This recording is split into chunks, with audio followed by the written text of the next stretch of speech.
నమస్కారం. ప్రేక్షకులందరికీ శుభోదయం. ఈనాటి శుభయోగం శీర్షికన పంచముఖ పరమేశ్వరుడి రూపంలో వామదేవ ముఖానికి ఉన్నటువంటి విశిష్టత ఏంటో, వామదేవ ముఖానికి ఉన్నటువంటి మంత్రం ఏంటో, ఆ మంత్రార్థం ఏంటో, వామదేవ ముఖం ద్వారా పరమేశ్వరుడు ఇచ్చేటటువంటి సందేశం ఏంటో పరిశీలిద్దాం. పరమేశ్వరుడు ఒక్కొక్క కల్పంలో ఒక్కొక్క ముఖంతో ఆవిర్భవించి బ్రహ్మకు సృష్టి కార్యక్రమంలో సహాయం చేశాడని శివమహాపురాణంలో చెప్పడం జరిగింది. రక్తకల్పం అనే పేరు కలిగినటువంటి కల్పంలో ఎరుపు రంగు వస్త్రాలు ధరించి ఎర్రటి శరీర ఛాయతో ఎర్రటి నేత్రాలతో పరమేశ్వరుడు వామదేవ అనే పేరు కలిగిన ముఖంతో ఆవిర్భవించి బ్రహ్మ చేయాల్సినటువంటి సృష్టి కార్యక్రమంలో బ్రహ్మకు సహాయం చేశాడని శివమహాపురాణంలో చెప్పారు. ఈ వామదేవ ముఖానికి సంబంధించి వేదములో చెప్పబడినటువంటి మంత్రం ఏంటంటే, వామదేవాయ నమో, జ్యేష్ఠాయ నమః, శ్రేష్ఠాయ నమో, రుద్రాయ నమః, కాలాయ నమః, కలవికరణాయ నమో, బలాయ నమః, బలవికరణాయ నమో, బలప్రమథనాయ నమః, సర్వభూత దమనాయ నమో, మనోన్మనాయ నమః. ఇది వామదేవ ముఖానికి సంబంధించి వేదములో చెప్పబడిన మంత్రం. ఈ వామదేవ ముఖానికి సంబంధించి వేదంలో చెప్పబడిన మంత్రంలో ఉన్న అర్థాన్ని మనం పరిశీలిస్తే, వామదేవాయ నమో, జ్యేష్ఠాయ నమః, శ్రేష్ఠాయ నమో అంటూ కీర్తిస్తున్నాం. అందరిలోకి జ్యేష్ఠుడైనటువంటి పరమేశ్వరుడికి నమస్కారం, అందరికంటే శ్రేష్ఠుడైనటువంటి పరమేశ్వరుడికి నమస్కారం, రుద్రుడికి నమస్కారం. అంటే మనలో ఉన్నటువంటి సంహార శక్తి అయినటువంటి రుద్రస్వరూపానికి నమస్కారం. కాలాయ నమః, కాలస్వరూపానికి నమస్కారం. కలవికరణాయ నమ అన్నారు. కలవికరణాయ నమ అంటే అర్థం ఏంటంటే, మనందరికీ కావలసినటువంటి అన్ని శక్తులను ప్రసాదించేటటువంటి పరమేశ్వరుడికి నమస్కారం అని అర్థం. బలాయ నమో, బలవికరణాయ నమో అంటే అత్యంత బల పరాక్రమాలు కలిగినటువంటి పరమేశ్వరుడికి నమస్కారం. బలాన్ని విస్తరింపజేసేటటువంటి పరమేశ్వరుడికి నమస్కారం. బలప్రమథనాయ నమః, బలాలన్నిటికీ మూలమైనటువంటి అతి బలాన్ని కలిగి ఉన్నటువంటి పరమేశ్వరుడికి నమస్కారం.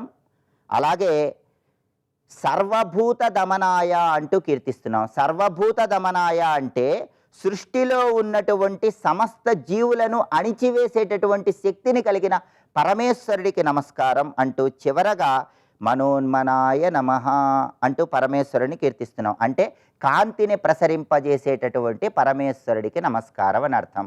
ఇది వేదములో చెప్పబడినటువంటి పంచముఖ పరమేశ్వర రూపంలో వామదేవ ముఖానికి ఉన్నటువంటి మంత్రానికి ఉన్న మంత్రార్థం. ఈ మంత్రార్థాన్ని తెలియజేస్తూ పరమేశ్వరుడు స్థితిశక్తికి సంకేతంగా వామదేవ ముఖంలో ఆవిర్భవించాడని శివమహాపురాణంలో చెప్పడం జరిగింది. పరమేశ్వరుడు సృష్టి కార్యక్రమంలో బ్రహ్మకు సహాయం చేసిన తర్వాత, జీవులందరూ ఆవిర్భవించిన తర్వాత ఆ జీవుల పోషణకు అవసరమైనటువంటి స్థితిశక్తికి సంకేతంగా ఈ వామదేవ ముఖంతో ఆవిర్భవించాడని శివమహాపురాణంలో ఉంది. అంటే ప్రతి వ్యక్తి కూడా పోషణ కార్యక్రమాన్ని నిర్వహించాలి, తనకున్నటువంటి పోషణ భారాన్ని సమర్థవంతంగా నిర్వహిస్తూ సృష్టిని సమతౌల్యంగా కాపాడాలి అని చెప్పటమే వామదేవ ముఖం ద్వారా పరమేశ్వరుడిచ్చేటటువంటి అంతరార్థం. కాబట్టి పరమేశ్వరుడికి సంబంధించిన సజ్జోజాత ముఖం ఏ విధంగా అయితే సృష్టి కార్యక్రమాన్ని తెలియజేస్తుందో, పరమేశ్వరుడికి సంబంధించిన వామదేవ ముఖం పరమేశ్వరుడికి సంబంధించిన స్థితి కార్యక్రమాన్ని తెలియజేస్తుందని, స్థితి తత్వానికి సంకేతమే వామదేవ ముఖంలో ఉన్నటువంటి అంతరార్థం అని శివమహాపురాణంలో చెప్పడం జరిగింది. రేపటి శుభయోగం శీర్షికన మంగళవారం సందర్భంగా ప్రసిద్ధ సుబ్రహ్మణ్య క్షేత్రమైనటువంటి పళని క్షేత్ర వైభవాన్ని గురించి పరిశీలిద్దాం. నమస్కారం.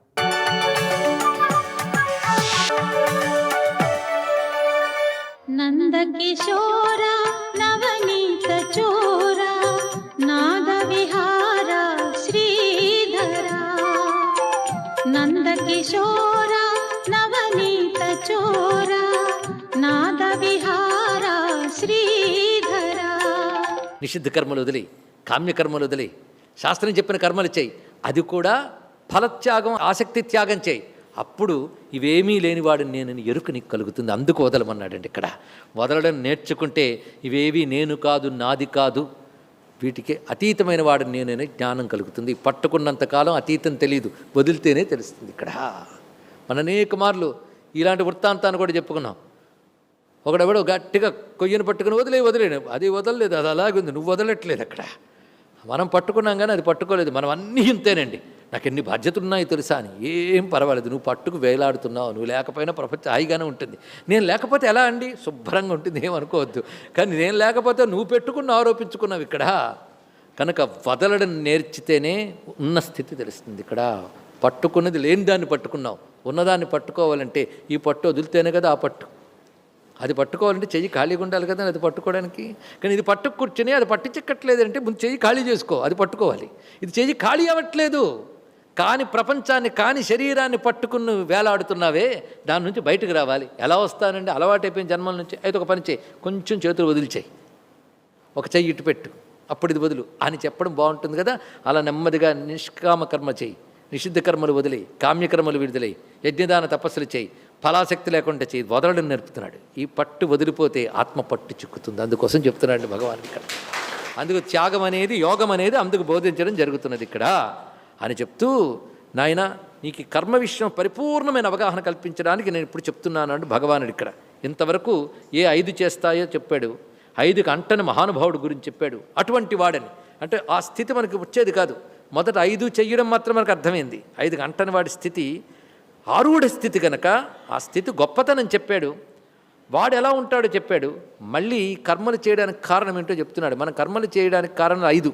ఇంకా డీటెయిల్డ్గా ఫైన్ షేప్లో కర్మయోగాన్ని వివరిస్తున్నాడండి ఇక్కడ. ఎందుకంటే ఇవాళ మనం ఒక పని చేసాము అంటే దానికి కారణం, ఏ పని చేస్తున్నావు దానికి సంబంధించిన విషయం ఏమిటో నీకు తెలివి ఉండడం వల్లే చేస్తున్నావు కదా.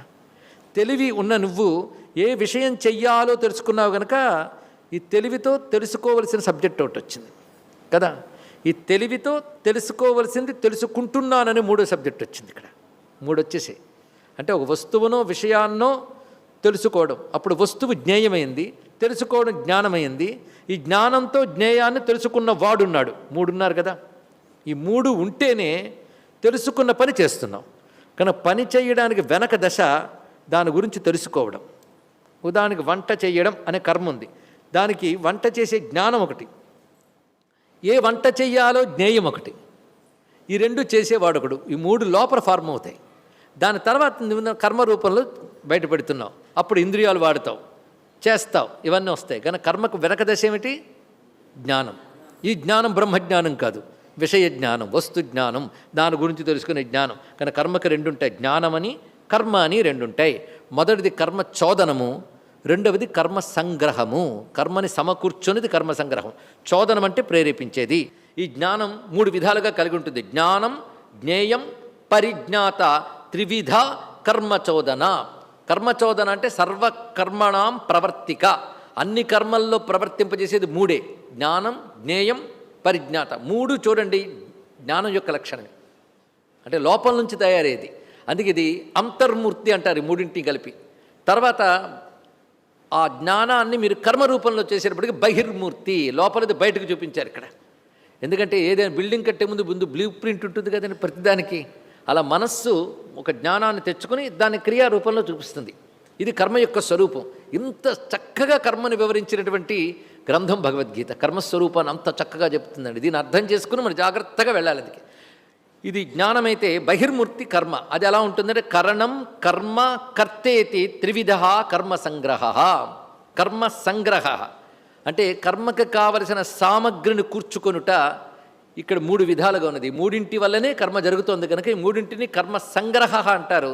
మొదట చెప్పిన 3 కర్మ చోదనాహ అంటారు. 2 విషయం అలా చెప్పాడు. ప్రేరేపించేది కనుక కర్మచోదన, ఆ ప్రేరేపణ బట్టి సమకూర్చుకుంటుంది కనుక ఈ 3 కర్మ సంగ్రహ అంటారు. ఏ 3? కరణం, కర్మ, కర్త. కరణం అనగానే ఇక్కడ ముందే చెప్పినట్లుగా ఇంద్రియములు, ఉపకరణాలు అని అర్థం. ఇక్కడ కరణములు, ఈ కరణములతో జరుగుతుంది కర్మ గనక కరణం అని ముందు మాట చెప్పారు. దాని తర్వాత కర్మ అంటే పని, కర్త చేసేవాడు. దేనితో చేస్తున్నాడో అది కరణం, ఏది చేస్తున్నాడో అది కర్మ, ఎవడు చేస్తున్నాడో వాడు కర్త. చెప్పిన 5 ఏమైపోయామండి? 5 ఇందులో లీనం చేశాడు. మీరు గమనించుకోండి. ఇక్కడ కరణం అంటే ఉపకరణం అనుకుంటే ఇంద్రియాలు అధిష్టానం కలిపి ఇందులో పెట్టేశాడు ఆయన ఇక్కడ. అదేవిధంగా కర్త అన్నప్పుడు భోక్త రూపమైన జీవుడు, వాడి వెనకాల ఉన్న దైవము, ఈ 2 కలిపి ఇందులో నిబద్ధమైపోయాయి. ఇక కర్మ ఎలాగో మధ్యలో ఉన్నది ఇక్కడ. ఈ 3 మనం తీసేసుకుంటే 5 ఇందులో కలిసిపోయాయి కదా, గమనించుకోవాల్సింది.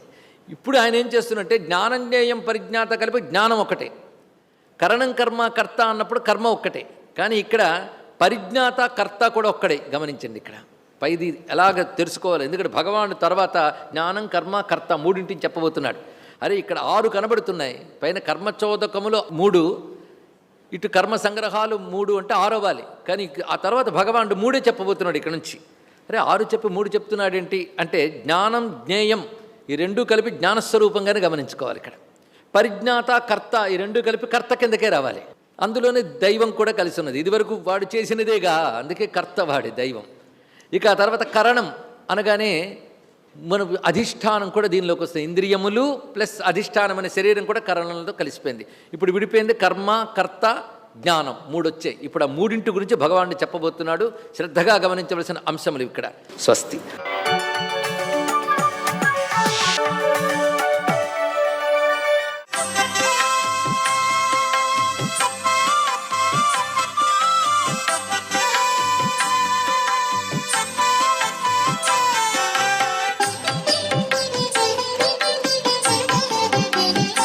ఓం నమో నారాయణాయ.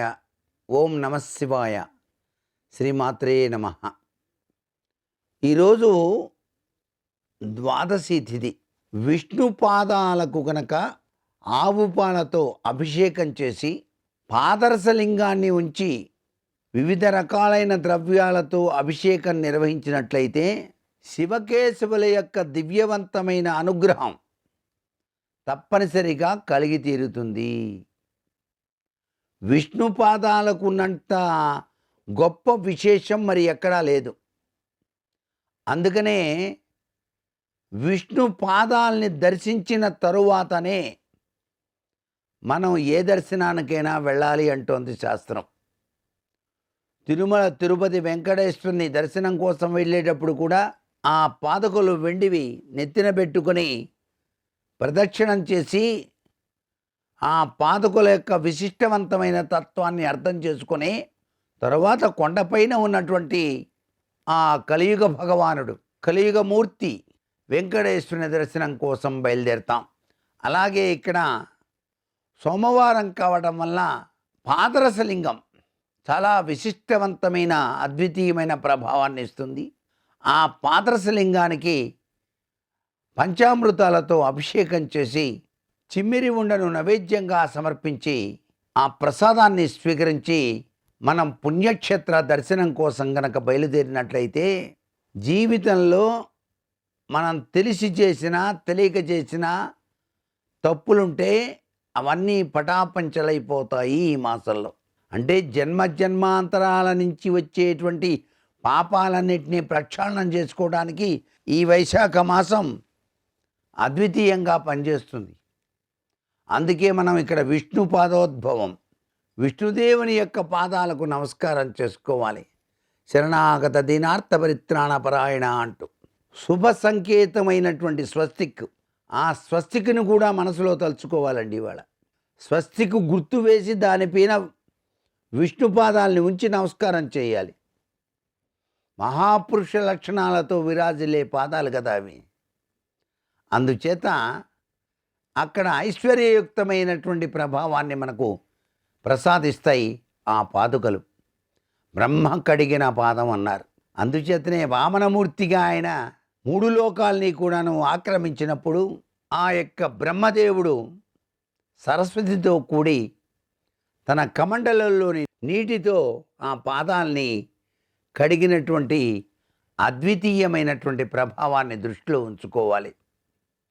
అంత విశేషకరమైన ప్రభావం ఆ అద్వితీయమైన పాదాలకు ఉంది. కాబట్టి ప్రతి ఇంటా కూడాను విష్ణు పాదాలు చిత్రపటం మాత్రం ప్రతి ఒక్కరూ కూడాను తమ గోడకైనా సరే తగిలించుకొని నిత్యం కూడాను కనులారా వీక్షించి నమస్కారం చేస్తే చాలండి. అద్వితీయమైన ఐశ్వర్యం కలిగి తీరుతుంది సుమా. సర్వే జనా సుఖినో భవంతు.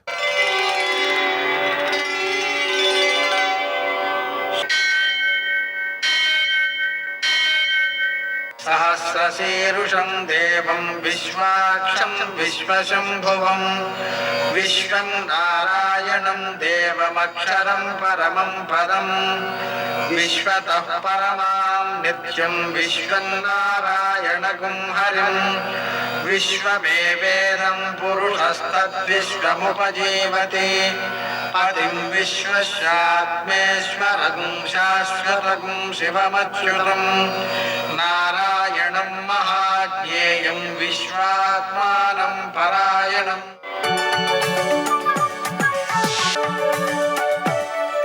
सूर्यशौर्यमथेन्दुरिन्द्रपदवी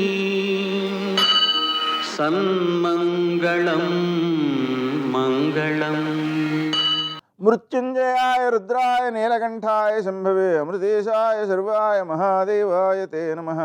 నేటి కాలమాన విశేషాలను గమనిద్దాం. స్వస్తి శ్రీ చంద్రమాన క్రోధినామ సంవత్సరం ఉత్తరాయణం వసంత ఋతువు వైశాఖ మాసం శుక్లపక్షం సోమవారం సూర్యోదయం 5:46 సూర్యాస్తమయం 6:39 తిథి ద్వాదశి మధ్యాహ్నం 3:55 వరకు నక్షత్రం చిత్త తెల్లవారుజామున 5:45 వరకు వర్జం మధ్యాహ్నం 12:05 నుంచి 1:51 వరకు దుర్ముహూర్తం మధ్యాహ్నం 12:38 నుంచి 1:30 వరకు మరల మధ్యాహ్నం 3:13 నుంచి 4:04 వరకు అమృతకాలం రాత్రి 10:41 నుంచి 12:27 వరకు రాహుకాలం సోమవారం కాబట్టి ఉదయం 7:30 నుంచి 9 గంటల వరకు అష్టకవర్గరీత్యా శుభప్రదమైన సమయం ఉదయం 11 గంటలకి.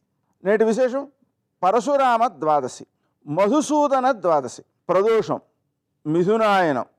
పరశురామ ద్వాదశి సందర్భంగా పరశురాముడిని అర్చించుకోవడం ద్వారా పూజించుకోవడం ద్వారా మనకి ధర్మరక్షణ శక్తి ఏర్పడుతుంది.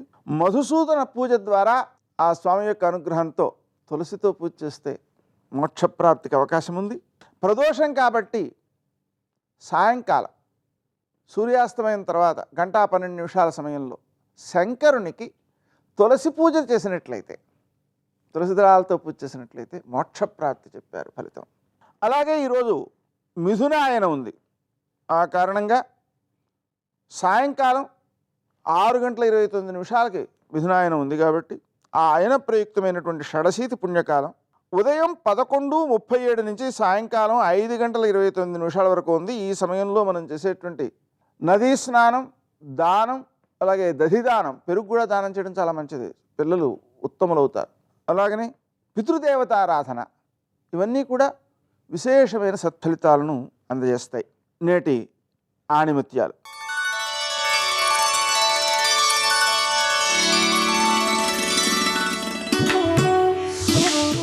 ఆరోగ్యం లేని మనిషి జీవితంలో ఏమీ సాధించలేడు.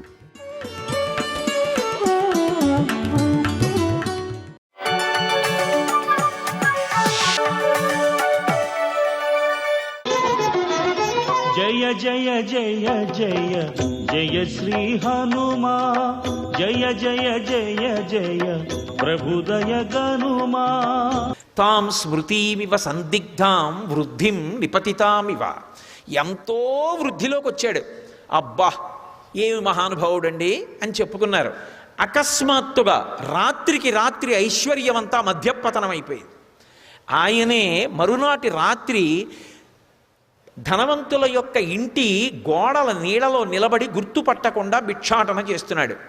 ఇంత వృద్ధిలోకి వచ్చి ఐశ్వర్యం ఒక్కసారి మధ్యపతనం అయిపోతే ఎలా ఉంటుందో అలా ఉందిట సీతమ్మ.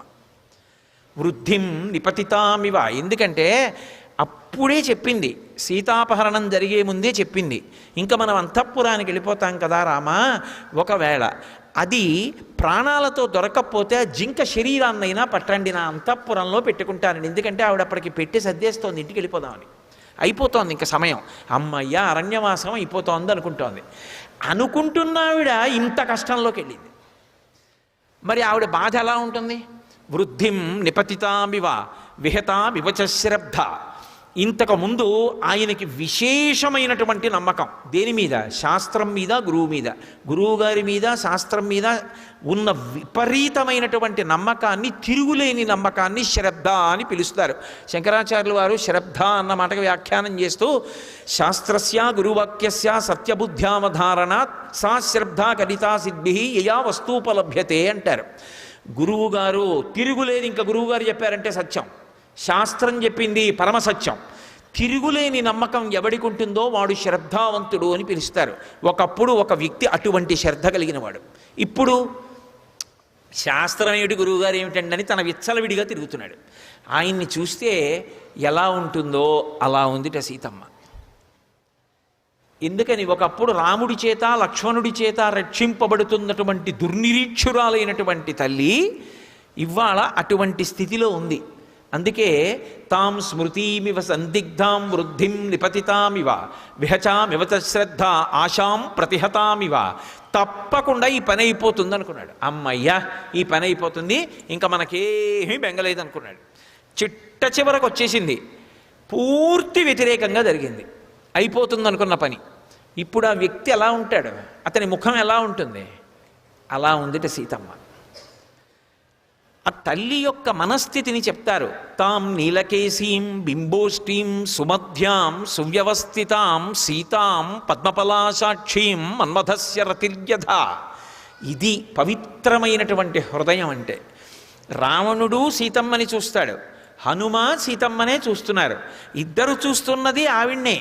కానీ హనుమ చూస్తే ఎలా ఉంటుందో చూడండి. తాం నీలకేశీం, ఓ మా తల్లి జుత్తు నల్లగా ఎంత దీర్ఘమైనటువంటి కేశపాశం, దానికో నమస్కారం. అమ్మవారు మా తల్లి, నా రామచంద్రమూర్తి నా తండ్రి యొక్క భార్య నా తల్లి. మొదటిసారి చూస్తున్నాను మా అమ్మని జీవితంలో, ఇప్పటి వరకు చూడలేదు. తాం నీలకేశీం బింబోష్ఠీం. ఎందుకు ఇవన్నీ? మా స్వామి మహాందగాడు, పుంసామోహన రూపాయ పుణ్యశ్లోకాయ మంగళం, ఆయనకి తగిన ఇల్లాలు మా అమ్మ. ఆ భావనతో చెప్తున్నారు. బింబోష్ఠీం, ఎర్రదొండ పండు వంటి పెదవి కలిగినది. సుమధ్యాం, చక్కని నడుము, సన్నటి నడుము కలిగినది. సువ్యవస్థితాం, మా తల్లి కూర్చుంటే అపసవ్యంగా అస్తవ్యస్తంగా కాకుండా ఎంత పద్ధతిగా కూర్చుందో చూడండి. సువ్యవస్థితాం సీతాం పద్మపలాసాక్షీం. మా అమ్మ కన్నులు ఇంత కష్టంలో ఉండి ఎరిపెక్కలేదే. ఇప్పటికీ మా అమ్మ కళ్ళు పద్మాలు ఎలా ఉంటాయో అలా ఉన్నాయే అనుగ్రహ శక్తితో. పద్మపలాసాక్షీం మన్మథస్య రతిర్యథ. మన్మధుడికి రతీదేవి ఎలాగో రామచంద్రమూర్తికి మా అమ్మ అలా కదూ. ఇద్దరూ ఒక్కలాంటి వాళ్ళు కదూ. అనుగ్రహ శక్తిలో, ఆకారంలో, రూపసౌందర్యంలో ఒకరికొకరు తగినవారు. ఏమి మా తల్లి. మాన్యాగురు వినీతస్య లక్ష్మణస్య గురుప్రియా ఇది సీతాపి దుఃఖార్త కాలోహి దురతిక్రమ. ఆర్షవాక్కు. రామాయణం జ్ఞాపకం పెట్టుకుంటే, రామాయణం చదువుకుంటే ప్రతి చిన్న కష్టానికి మనిషి విచలితుడు కాడు. అదొక్కటి చాలదండి. జీవితం అంటే వడ్డించిన విస్తరీ కాదు, పూల పాన్పు కాదు. అకస్మాత్తుగా వచ్చేవే కష్టాలు, ఆపదలు. కానీ ఎదురొడ్డి ధైర్యంగా నిలబడిన వాడెవడో వాడు జీవితంలో తట్టుకుని నిలబడగలిగినటువంటి మొనగాడు. వాడి చరిత్ర పుటలకెక్కుతుంది. వాడు ఆదర్శవంతుడై లోకానికి నిలబడతాడు. అంతేకాని చిన్న కష్టం వస్తే విచలితుడైపోయినటువంటి వాడు, నేల పడిపోయినటువంటి వాడు, మట్టి ముద్ద చేయిజారిపోతే నేల మీద పడితే ఇక పైకి లేవదు. బంతి చేయిజారి కింద పడితే మళ్ళీ పైకి లేస్తుంది. అలా లేవాలంటే మనసులో ఉత్సాహం ఉండాలి. సర్వం శ్రీ ఉమామహేశ్వర పరబ్రహ్మార్పణమస్తు. స్వస్తి.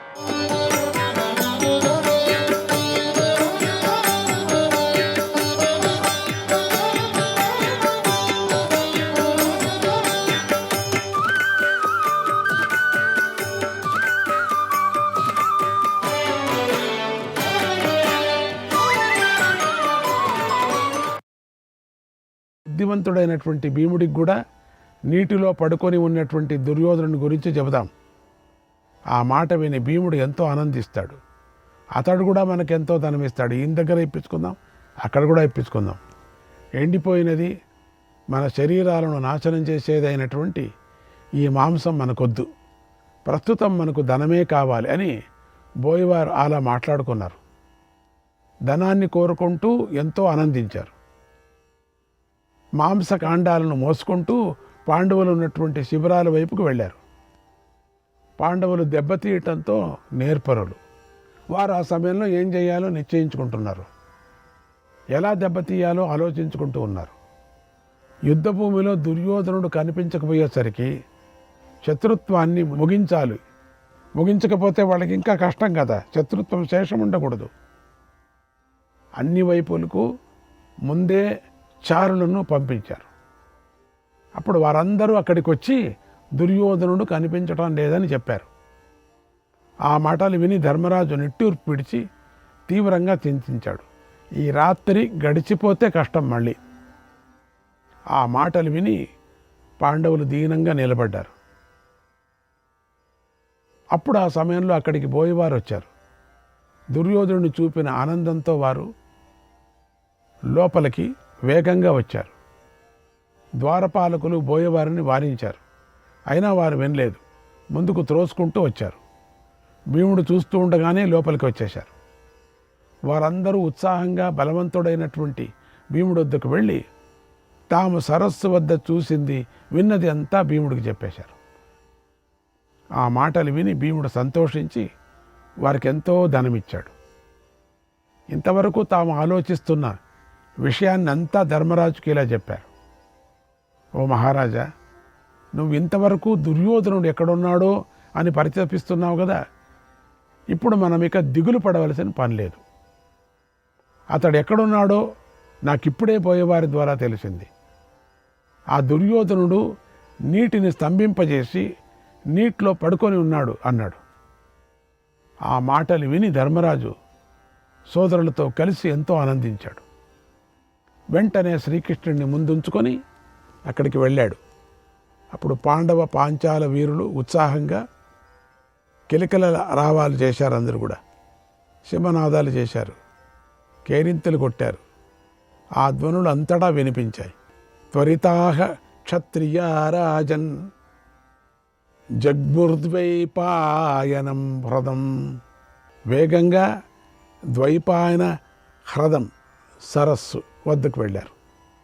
అక్కడ సోమకులు ఎంతో ఆనందిస్తూ మాకు పాపాత్ముడైన దుర్యోధనుడు కనిపించాడు, అన్ని వైపుల నుండి దుర్యోధనుడు కనిపించాడు అని మాటిమాటికి అరిచారు. వెంటనే అర్జునుడు, నకుల సహదేవులు, దృష్టద్యుమ్నుడు, పాంచారుల్లో మిగిలి ఉన్నటువంటి వీరులు దుర్యోధనుడిని పట్టుకోవాలని రథాలలో బయలుదేరారు. అప్పుడు అందరి వాహనాలు కలిసి ఉన్నాయి. అయినా కూడా వారు వేగంగా ధర్మరాజు వెంట బయలుదేరారు. అన్ని గుర్రాలు, ఏనుగులు, వందల కొద్ది సైనికులు కూడా ధర్మరాజు వెంట వెళ్ళారు.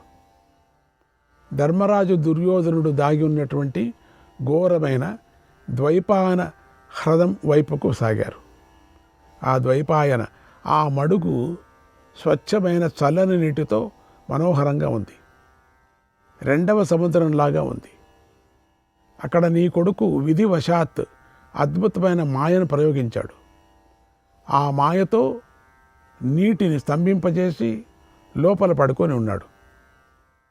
దుర్యోధనుడు గదను పట్టుకొని ఏ మనిషికి కనిపించకుండా నీటి లోపల పడుకొని ఉన్నాడు.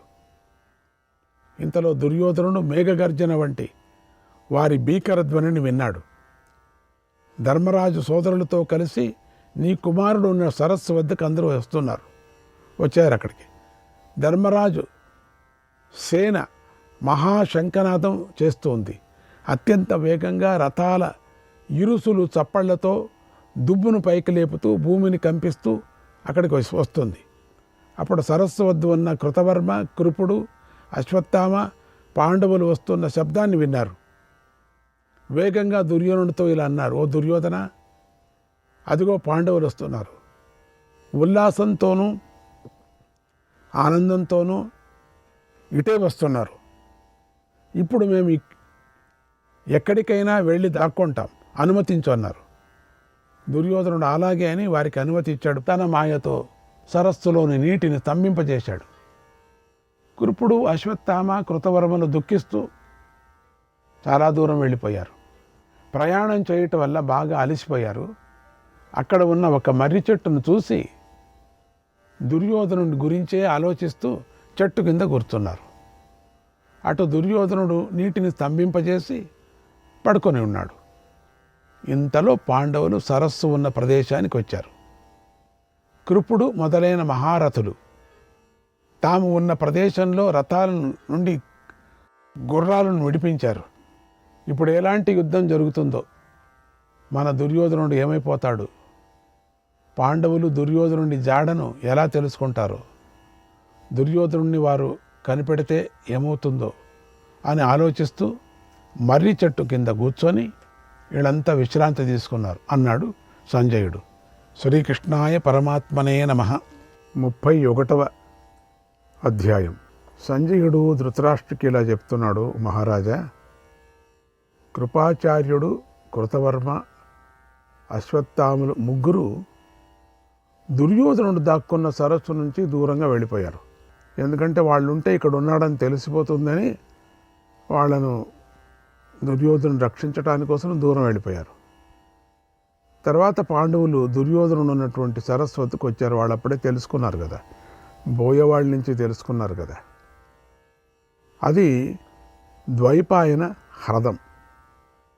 దుర్యోధనుడు అక్కడ నీటిని స్తంభింపజేసి లోపల పడుకొని ఉన్నాడు. ధర్మరాజు ఆ సరస్సును చూసి కృష్ణుడితో ఇలా అన్నాడు, ఓ కృష్ణ, దుర్యోధనుడు ప్రయోగించిన మాయను చూడు. నీటిని స్తంభింపజేసి లోపల పడుకొని ఉన్నాడు. ఏమిటి కథ ఇది? ఇప్పుడు ఇతడికి మనుష్యుల వల్ల ఎలాంటి భయము లేదు. ఎందుకంటే ఇతడు దైవమాయను ప్రయోగించాడు, నీటిలో ఉన్నాడు. మాధవ, ఈ దుర్యోధనుడు మోసం చేయటంలో బాగా నిపుణుడు. ఇప్పుడు ఎంత మోసం చేసినా కూడా ఇతడు నా నుండి ప్రాణాలతో తప్పించుకోలేడు. ఒకవేళ ఇంద్రుడే స్వయంగా వచ్చి యుద్ధంలో ఇతడికి సహాయం చేసిన ఇతడు మాత్రం బ్రతకడు. ఇతడి మరణాన్ని లోకులందరూ తప్పకుండా చూస్తారన్నాడు.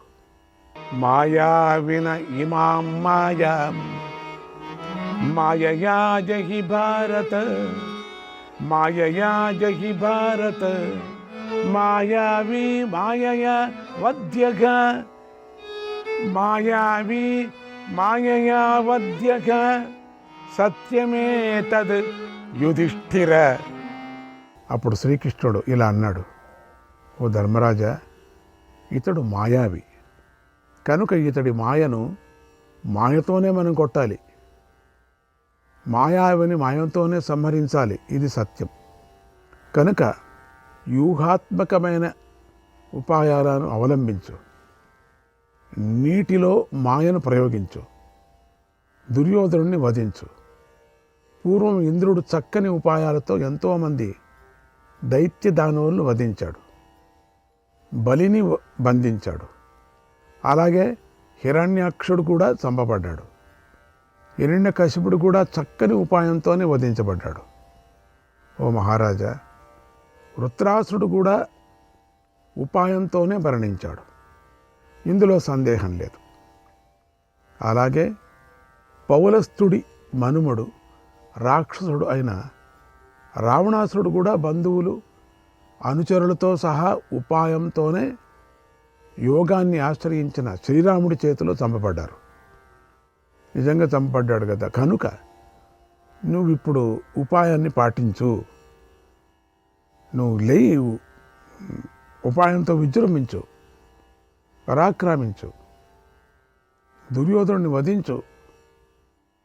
మహాదైత్యుడైన తారకుడు, పరాక్రమవంతుడైన విప్రజిత్తి అనే ఈ ఇద్దరు దైత్యులను నేనే ఉపాయాలతో వధించాను.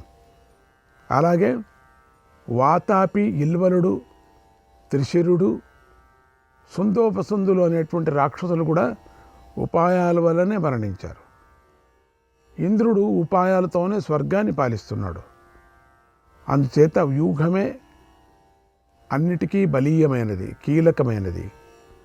దైత్యులు, దానవులు, రాక్షసులు, రాజులు చక్కని ఉపాయాలతోనే మరణించారు. కనుక నువ్వు కూడా ఈ దుర్యోధనుని విషయంలో మాయను అనుసరించి నడుచుకో అన్నాడు.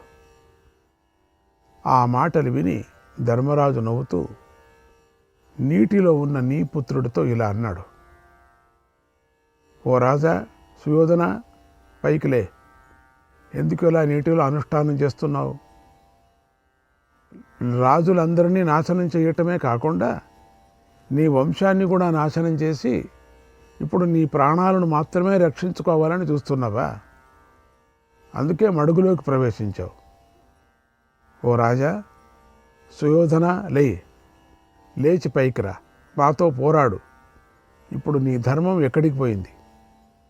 నీ అభిమానం ఎక్కడికి పోయింది? నీదే ఒక ధర్మం ఉంది కదా, పిచ్చి ధర్మం, మొండి ధర్మం, పాపిష్టి ధర్మం. లేవయా లేయి, ఆ ధర్మానంతా ముందు పెట్టుకొని రా. భయంతో నీటిని స్తంభింపజేసి లోపలున్నావు. ప్రజలందరూ సభలో నిన్ను శూరుడు అని అంటూ ఉంటారు. అలాంటి శూరుడువైన నువ్వు నీటిలో పడుకున్నావు. ఇదేం బాగాలేదు. నువ్వేం శూరుడివి? ఇప్పుడు నీ శౌర్యం ప్రయోజనం లేనిది అనుకుంటున్నాను. నీ శౌర్యం అంతా ఎక్కడ పోయింది? ఓ రారాజు, లే, పైకి వచ్చి పోరాడు. నువ్వు క్షత్రియ వంశంలో పుట్టావు, విశేషించి కురు వంశంలో పుట్టావు. ఒక్కసారి నీ వంశాన్ని, నీ పుట్టుకను తలుచుకో. గతంలో కురువంశంలో పుట్టినందుకు నీ జన్మను పోడుకొన్నావు కదా నువ్వు. ఇప్పుడు యుద్ధానికి ఎందుకు భయపడుతున్నావు? నీటిలోకి ప్రవేశించి ఎందుకు పడుకున్నావు?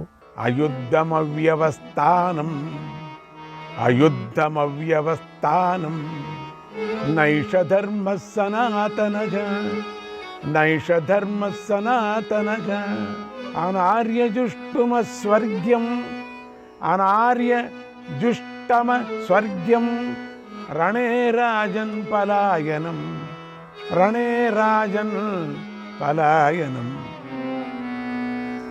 రాజా, పోరాడకపోవటం, స్థిరంగా నిలవకపోవటం, యుద్ధభూమి నుండి పారిపోవటం అనేది సనాతన ధర్మం కాదు. ఇది నీచ మార్గం. దీనివల్ల స్వర్గం లభించదు. యుద్ధం యొక్క అంతాన్ని చూడకుండా నువ్వు బ్రతకాలి అనుకుంటున్నావా? మరి ఎందుకు పుత్రులు, సోదరులు, తండ్రులు, సంబంధం కలవారిని, మిత్రులు, మేనమామలను, బంధువులను చంపించావు? అందరినీ నాశనం చేసి ఇప్పుడు ఎందుకు మడుగులో దాక్కున్నావు? నీకు ఇలాంటి బుద్ధి ఎందుకు పుట్టింది?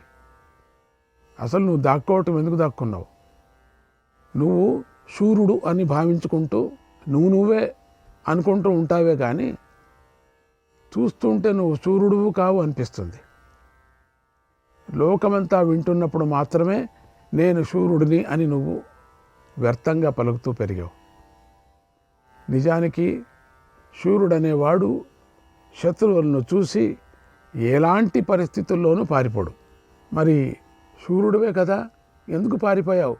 నువ్వెవరివో పరిశీలించుకో.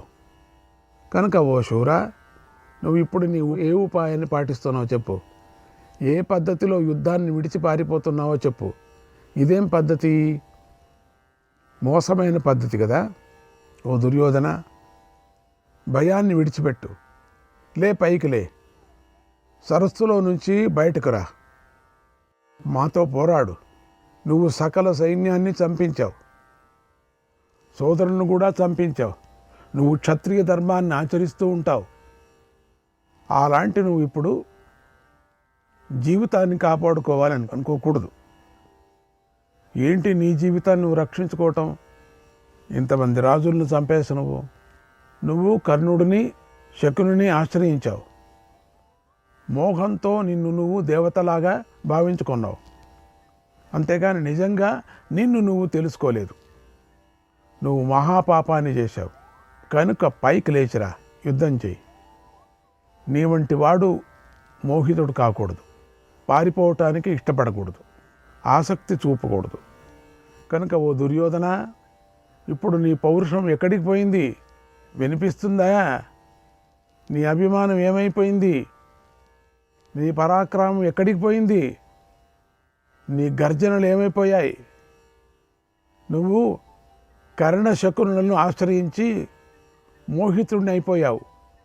నువ్వు అమరుడిలాగా భావించుకున్నావు. ఇప్పుడు నీ అస్త్ర విద్యా నైపుణ్యం ఏమైపోయింది? ఈ సరస్సులో ఎందుకు పడుకున్నావు?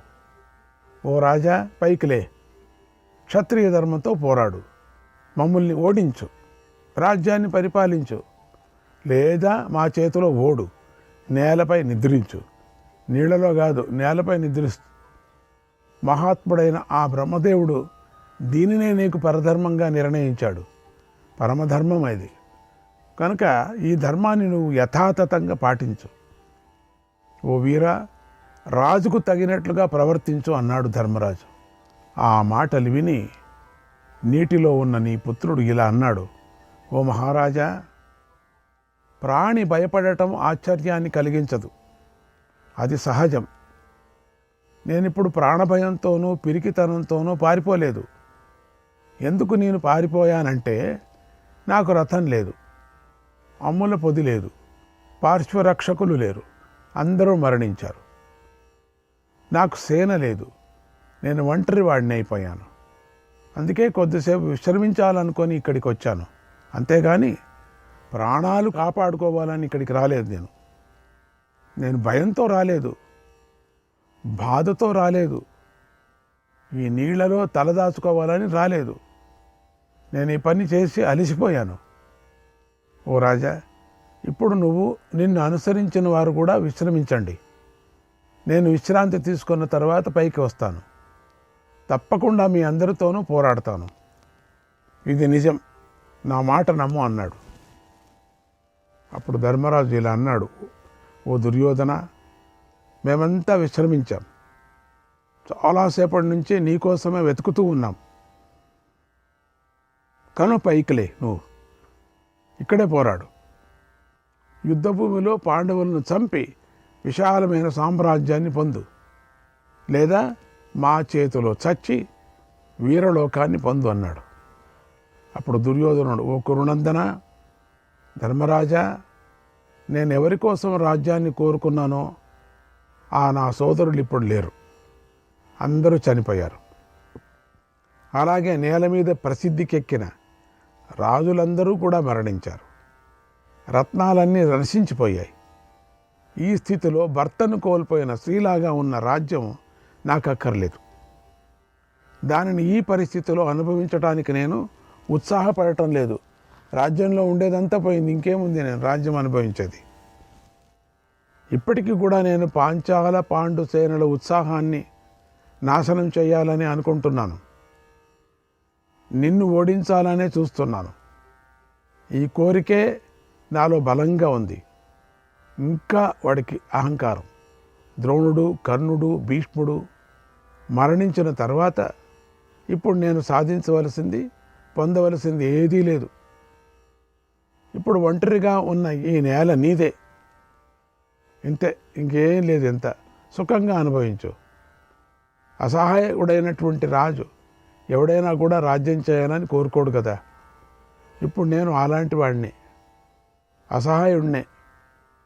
నేనొక్కడనే నేనేం చేసుకుంటా. మీరు మిత్రులను, పుత్రులను, సోదరులను, పితరులను విడిచిపెట్టి రాజ్యాన్ని దొంగలించగా నా వంటి వాడు ఎలా బ్రతుకుతాడు?